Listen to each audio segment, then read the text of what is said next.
I'm a kind of guy who likes to look at the bright side of things, you know? So I told him, I said, Richie, it's true that you have a disease and everything, but I think you got the best one.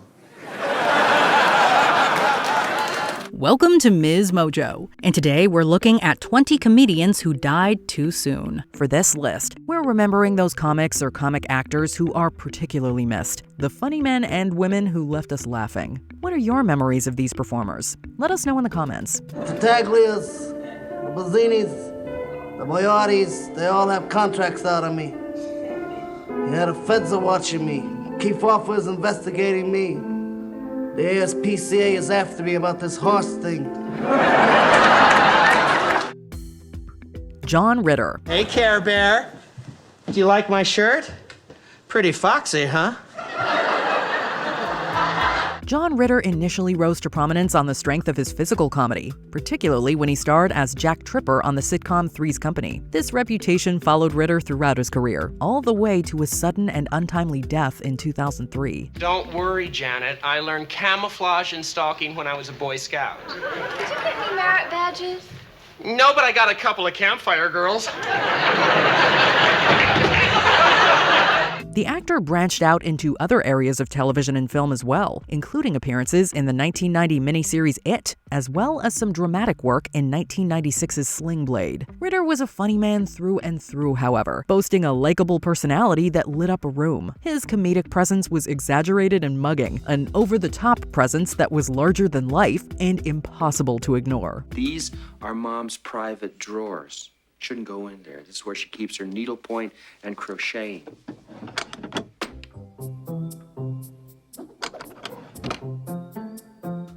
Patrice O'Neal.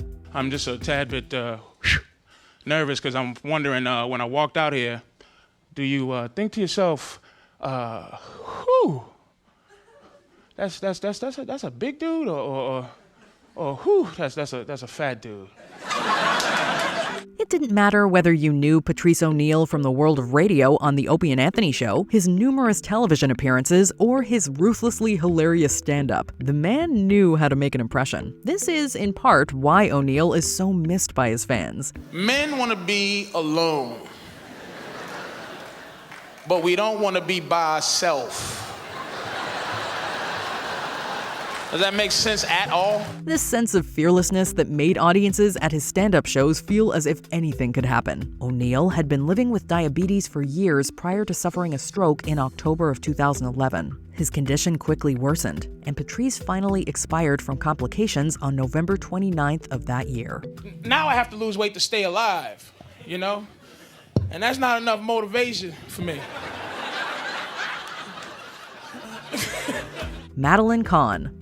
I hated her so much. Flames on the side of my face. Make no mistake, comedy is a tough business. It's tough finding that secret formula to make people laugh, and it's even more difficult finding new ways to achieve this goal year after year. Madeline Kahn was one of those magical comedians, however, an affable and reliable presence that delivered the goods every time she was on the screen.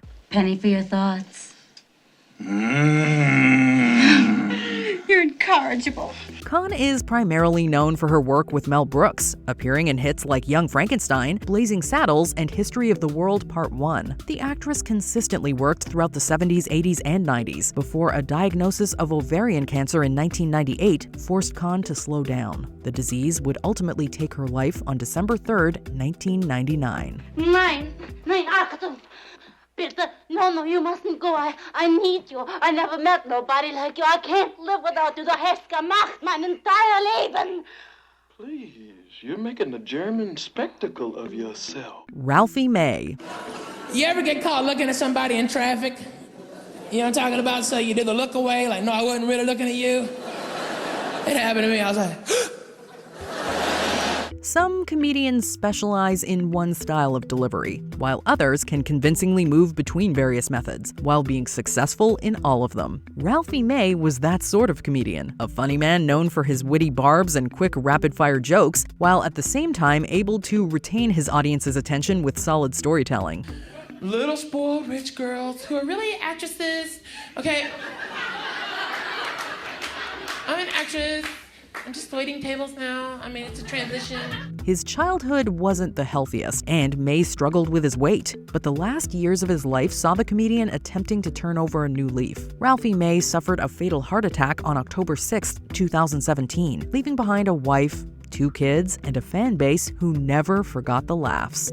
Even though I'm that stoned, I'm hearing my wife in my head. If your dishes can go in the sink, they can go in the dishwasher. All right, she's not even there. And I'm like, yes, ma'am, yes, ma'am, yes, ma'am. Lenny Bruce. Alaskans are, you know, like the bad kid in school, you give them some responsibility. We gave them statehood, and they haven't gotten off their ass. National Geographic pissed away $2 million on those people. They have one image, a schmuck in front of a shack holding a fish. It's easy to take for granted the allowances comedians have today for language that's accepted out on the stage. It wasn't so easy for the iconic Lenny Bruce to have his say back in the 50s and 60s, as this firebrand comic was actually arrested for obscenity in 1961. Bruce's masterful use of language and his eagerness to offend and enthrall in equal measure made him a legend in his own time. A peace officer who is trained to recognize clear and present dangers, not make-believe, does the act. The grand jury watches him work, and they go, that stinks. But I get busted.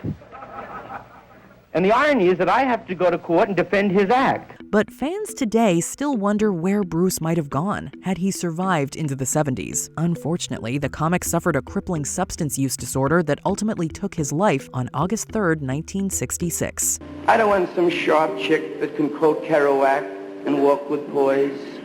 I just want to hear my old lady say, get up and fix the sink. It's still making noise. John Belushi. Come on, don't give me that. Come on, let's go. We gotta have thorough. We want a cheeseburger? Come on, everybody got a cheeseburger. Want a cheeseburger? Come on, cheeseburger. I don't want a cheeseburger. It's too early for a cheeseburger. Too early for a cheeseburger? Look! Cheeseburger. The loss of John Belushi in 1982 sent shockwaves throughout the world of comedy. This wasn't only due to the man's immense amount of talent, but also the influence Belushi had on generations of comedians that would follow in his wake. One mountain goat goes up to another mountain goat and says, who was that lady I saw you with last night? The goat says, that was no lady, that was my kid. Thank you. Sadly, John's predilection towards substance use also served as a cautionary tale to those who might consider following in his shoes, as Belushi's genius was taken from the world far too soon. Forgetting for a moment his classic work as an inaugural cast member on Saturday Night Live or his iconic movie roles, John Belushi would still be amazing. His timing was impeccable, his mannerisms unforgettable. He truly was one of a kind. You think you can talk your way out of this? You betrayed me. No, I didn't. Honest. I ran out of gas. I had a flat tire. I didn't have enough money for cab fare. My tux didn't come back from the cleaners. An old friend came in from out of town. Freddie Prinze. You ever notice how ethnic groups react to tragedy? It's like English people are so blasé, they kill me. Because like, nothing bothers them. You know, you go over them, you know, Jeffrey, mother died. Oh, really? I suppose we'll have to bury her then, won't we? All seemed to be going well for Freddie Prinze at the dawn of 1977. He had a respected stand-up comedy career and a hit sitcom titled Chico and the Man. This influential comedian suffered from depression, however, and this was compounded after his wife filed for divorce against Prinze in the autumn of 1976. Show it to me, he's too young. What do you mean? That's the way we play show and tell in nursing school. Looking good, honey. Freddie had also struggled with Quaaludes, and it was later ruled that the medication had an influence in Prince's final decision to take his own life. At only 22 years of age, Freddie Prinze still had a lot to give the world, and it's unfortunate that we'll never get to see what might have been. Sammy and I, we came from the same ghetto, except his people got there before we did. Sam Kinison. Come on, open the door. Let's see what she's like.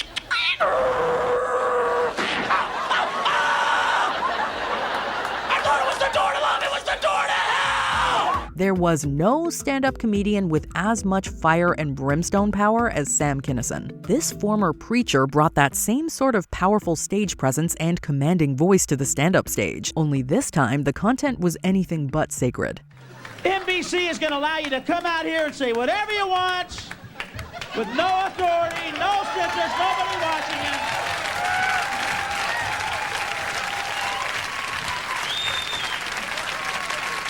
Well, I guess NBC has got its word. Kinison was a rock and roll comic for the excessive 80s, a Sunset Strip favorite who appeared in music videos alongside some of the decade's hair metal faithful. The cause of Kinison's premature demise wasn't his raucous reputation, however, but rather the negligence of a drunk driver. Sam and his wife were driving together on April 10, 1992, when the pair was struck head-on. Kinison died at the scene. I don't know if Jesus has actually spoken in an audible voice to anybody in about 2,000 years, folks. I think his last words may have been, oh, not the other one, oh, you jerk, no! Mitch Hedberg.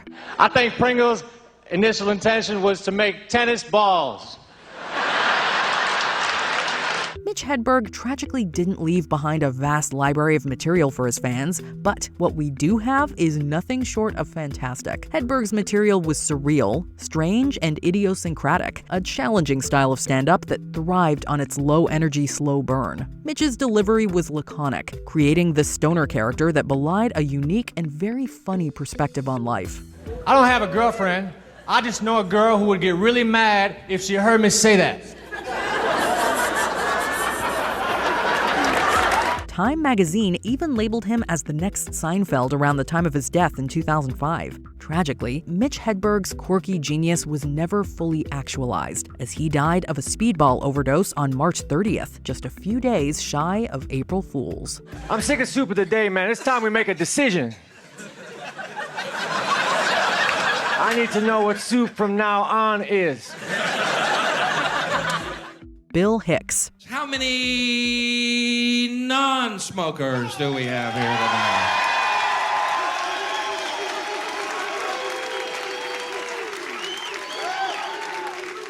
Bunch of whining little maggots.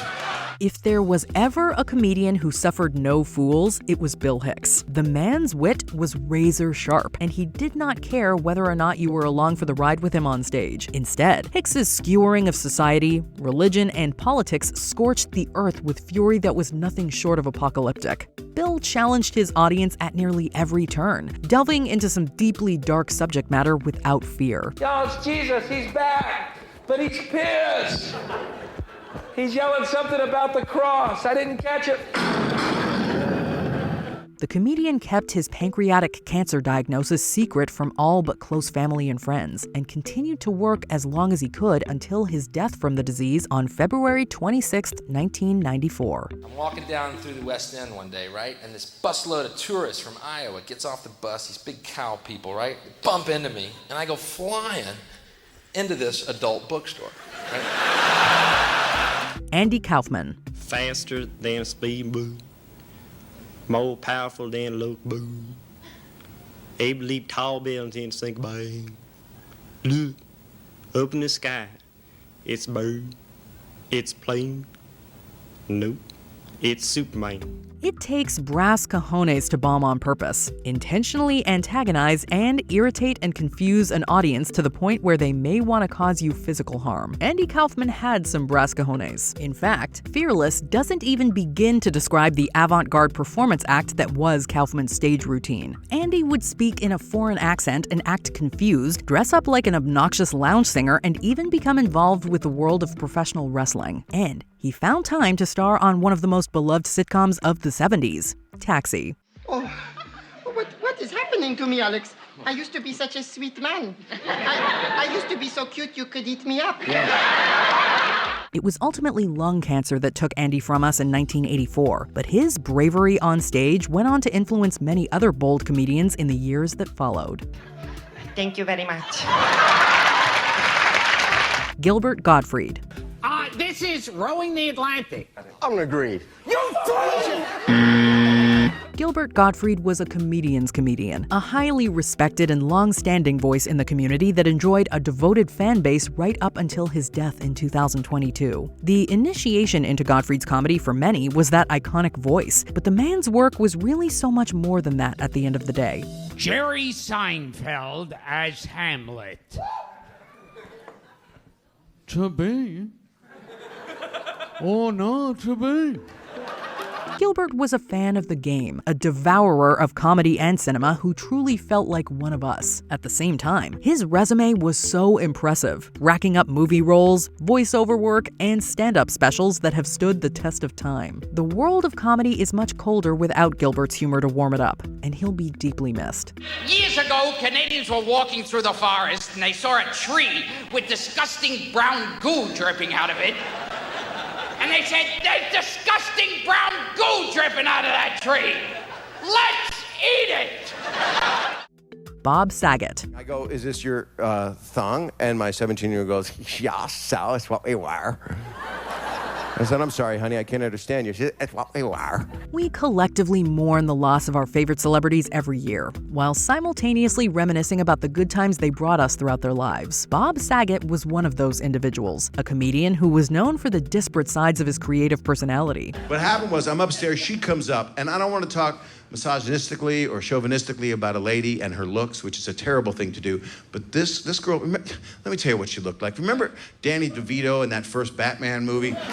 On the one hand, Saget's stand-up was ridiculously filthy, the sort of X-rated fare that would never have a home at his other famous gig, starring as Danny Tanner in the sitcom Full House. Saget's fans loved him for it, though, and were absolutely crushed when the comic died unexpectedly in his sleep after a fall on January 9th, 2022. And I'm apologizing for doing this because I actually did this. I actually cut out this little fish's teeth.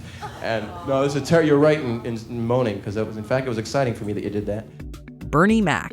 And the 4-year-old, my sister was really getting high with her because she don't talk, she don't say shit. All she do is look at your ass like this here. I told her ass the other day, I said, "Let me tell you something, if a fire break out, you better have a whistle or a horn or something." Bernie Mac was the man, plain and simple. Sadly, it seems as if only the good die young, because this talented comedian was taken far too soon at the age of 50. Mac was a versatile comedian, able to leap between hard-hitting conversational comedy and the more family-friendly fare for which he'd become known on his own hit series, The Bernie Mac Show. Bernie Mac ain't never been late a day in his life. This is my second favorite silk shirt. Mac also had a thriving film career, appearing in features like Ocean's 11 and Bad Santa, but it would be the rare disease known as sarcoidosis, an inflammatory condition that would negatively impact his health and result in his death from pneumonia on August 9th, 2008. I was in Chicago, I did a show for Cook County Jail. And you know, over 40% of the brothers in jail for nothing. And they had a little survey, a little panel thing. We got to ask the inmates questions, you know. So I asked the inmate, I said, "Hey, my brother, what you in for?" He said, "Nothing." Norm Macdonald. I will not eat a single morsel of food until Margaret Thatcher is dead and buried. She died 3 weeks ago. No one had a comedic voice quite like Norm Macdonald. The talented writer, actor, and performer had this distinct tone to his voice that made him the ultimate deadpan comic. Well, this is great. When I graduated first grade, all my father did was tell me to get a job. Norm was another comedian who was unafraid to intentionally bomb, caring more if the jokes pleased his own sense of humor rather than attempting to placate any audience. Macdonald's mental dictionary was impeccable and hilarious, while his stint as Weekend Update anchor on Saturday Night Live will surely go down as the stuff of legend. According to O.J. Simpson niece Terry Baker, when O.J.'s mother, Eunice Simpson, first heard about the slaying of Nicole Brown, she exclaimed, "He did it." Reached for comment, O.J. said, "My mom was just guessing. I hadn't even told her yet." Norm kept his 2012 leukemia diagnosis hidden from the public, but it would eventually go on to take his life on September 14th, 2021. We miss you, Norm. Hey, this occurred to me today. ID, which I had to show it again. There's a strange abbreviation when you think about it. I is short for I. And then D is short for dentification. Gilda Radner. I know exactly what you're going through, because once I, Rosanna Dana, quit smoking. And to get back in shape, I had to join one of those fancy schmancy health clubs. You know, the ones where it's real expensive to join, but it's worth it because you get to see a lot of people that you don't know naked. The original not ready for primetime players from Saturday Night Live all have their fair share of fans, but perhaps none was as universally beloved as Gilda Radner. The comedian possessed this down-to-earth likability and next-door friendliness that easily leapt from television screens and into the hearts of millions. She was unafraid to be goofy on the show, but had amazing comic timing and a range that proved Gilda could do just about anything if she set her mind to it. Bob, you don't have to worry about me going all the way with Todd. I'm saving myself for my one true love, Marvin Hamlish. Radner may have passed from ovarian cancer in 1989, but her work in film, television, Broadway, and music made her an industry legend that will live on forever. Well, I was going to do selections from the Parrots of Penzance. The Parrots of Penzance? Yeah, well, it's better than the Carrots of Penzance. Come on, vitamin brains. Phil Hartman. Is it the booze, Harry, the dames? I'll cut back. Oh, no, it's not that. Is it the pills? No. The sheep? No. The ducks? No. Your wife? No. What? Stop it! Get off! The fact that there are so many SNL cast members on this list speaks volumes to the importance of Saturday Night Live as a proving ground for young comedians. Phil Hartman absolutely has to be one of the finest talents to ever grace the SNL stage, but he also had a career that found Hartman designing album covers and co-writing Hollywood screenplays for films like Pee-wee's Big Adventure. Phil also had that deep, warm, and immediately recognizable voice, one that made him a perfect fit for the sitcom News Radio, as well as voiceover work for The Simpsons. If there's one thing America needs, it's more lawyers. Can you imagine a world without lawyers? Oh. Hartman's home life was troubled, however, and he was shot by his wife Bryn on May 28, 1998, with the latter taking her own life shortly thereafter. So what happens to Blitzen after Christmas? I've been watching a family of deer down by Lake Minnetonka. I thought I'd take him down there and set him free. If nature's kind, they'll take him in like he's one of their own. John Candy. Buck melanoma. Molly Russell's wart. Not her wart. Not her wart. I'm the wart. If you watched any comedy smash of the 1980s, then it's highly likely you were a big fan of John Candy. And why not? The man was insanely talented and supremely likable, with a warm presence that enhanced all of his projects. Bill. Why did you kiss my ear? Why are you holding my hand? Spaceballs, The Great Outdoors, and Uncle Buck were all classic formative examples of his work, while films like The Silent Partner proved that Candy could excel in thrilling dramatic fare as well. The man's emotional health wasn't always the greatest, however, as feelings of stress and anxiety allegedly followed Candy throughout his life. Binge eating, obesity, and tobacco were also a problem, and John eventually suffered a fatal heart attack on March 4th, 1994. The minute we move in there, they're gonna spot us on their radar. Not if we jam it. Aha! You're right! Down scope. Down scope! Robin Williams. What do you mean you do voices? Well, I do voices. Yeah!